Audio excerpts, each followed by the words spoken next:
सामने बिल्कुल भी नहीं खड़ी हुई है।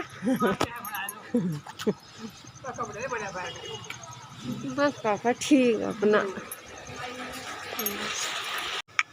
क्योंकि बस से आई हूँ तो मुझे 5:45 बज गए थे और पापा जी बाहर ही बैठे थे। पापा जी को नमस्ते की, फिर मम्मी वाले रूम में आ गई थी, मम्मी को अपनी नमस्ते की और रो रहा के मुंह धोया, आंसू सारे साफ करके फिर पापा जी के पास आके बैठ गई थी।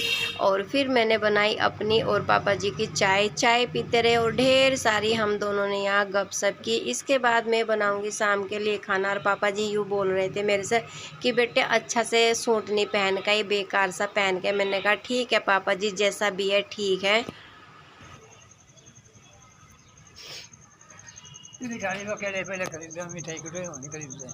कितना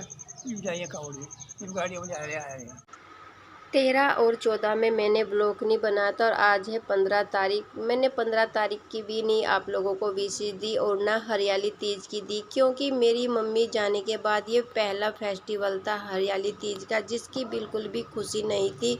मन में बहुत ज़्यादा दुख था और मम्मी ने बरामदे में हमेशा के लिए झूला डाल रखा है।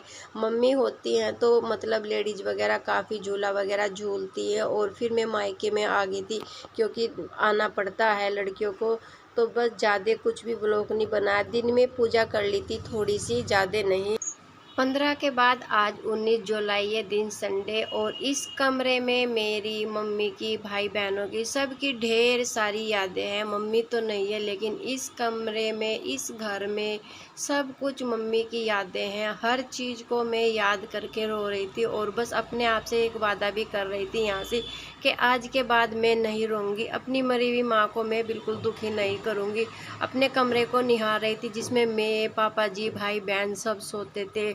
बड़े हुए हमारा बचपन इस कमरे में गया है और मम्मी हमेशा मतलब मैं बता नहीं सकती अपनी माँ के लिए। और आज मेरे जाने की भी तैयारी है और शाम तक मैं चली जाऊंगी। अभी दोपहर का टाइम है, मतलब 11 नहीं बजे, 11 बजे पापा जी खाना खाएंगे तो पापा जी बाहर लेटे हुए और मैं अपने कमरे में बैठ के अपनी मम्मी की यादों को याद करके जितना मुझे रोना है मैं आज रो लूँगी। इसके बाद फिर मैं अपनी मम्मी की आत्माओं को दुखी नहीं करूँगी, कभी भी नहीं। अब इतनी देर में 11 बज चुके थे। पापा जी ने आवाज़ दी कि बेटा रोटी सेक ले। मैंने कहा ठीक है पापा जी। अपने आंसू फटाफट से साफ किए और मुंह धोया। अच्छा पापा जी बना रही हूँ, ठीक है आ जाओ। ठीक है पापा जी आ जाओ, आ जाओ, सेक रही फटाफट, आ जाओ। कोई नहीं आ जाओ। हाँ ठीक हो गया मौसम, बारिश रुक गई। मुंह धो लिया है, अब मैं अपने बालों को इकट्ठा करूंगी। मैंने बनाई है काली मसरी और आटा गूंद के रख रखा है। चावल नहीं बनाए क्योंकि मम्मी चावल खाती थी, पापा जी चावल नहीं खाते हैं और मैंने अपने लिए चावल नहीं बनाए। मैंने कहा मैं भी 2 ही रोटी खा लूँगी। और मैंने 19 तारीख में 12 तारीख में चावल खाए थे और आज 19 तारीख हो गई है, मैंने चावल नहीं खाए हैं क्योंकि कोई खाने वाला नहीं तो मैं बनाऊँ किसके लिए। और मायके में भी जो आंगनवाड़ी है पास है और ससुराल में भी, तो दोनों तरफ मतलब आंगनवाड़ी का जो ये स्कूल होता है घर के पास ही है। तो चलो अंदर चलते हैं। आज से पूछ ले, पापा जी ने मुझे काम से भेजा था। बिल्कुल नो आंसू, एकदम कुछ नहीं होना चाहिए आंखों में।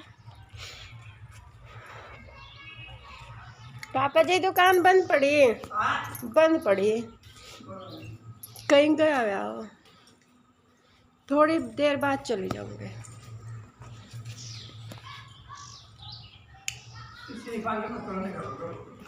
बिजली वाले की दोपहर में दुकान बंद थी, फिर शाम को 4 बजे तक दोनों कमरों की लाइट ठीक करवाई, किचन की लाइट ठीक करवाई। 5:45 बज गए थे। 3 बजे मैंने अपने बच्चों को फ़ोन कर दिया था कि गाड़ी लेके आ जाना। उसके बाद मैं निकल गई थी हरिद्वार के लिए, क्योंकि जितना मुझे रोना था मैं रो चुकी थी। अपने पापा जी को मैं दुखी नहीं करना चाहती थी। बाय बाय बोला और मुस्कुराते हुए मैं निकल गई थी हरिद्वार के लिए। और रास्ते में फिर हो गई थी बारिश, फ़ोन डाल दिए थे गाड़ी में, आगे का व्लॉग नहीं बना पाई।